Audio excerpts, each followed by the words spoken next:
Can't I just use the back of a toothbrush, a spoon, or some floss? Do I need an official tongue cleaner? Definitely. However, it's important to remember that a tongue cleaner was designed with this specific purpose in mind.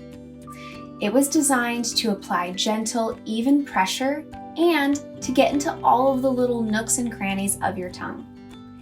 There's actually a study that supports this, okay?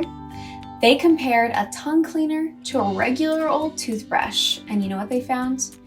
They found that volatile sulfur compounds, what's responsible for making your breath stink, was reduced by 75% compared to 45% of a toothbrush.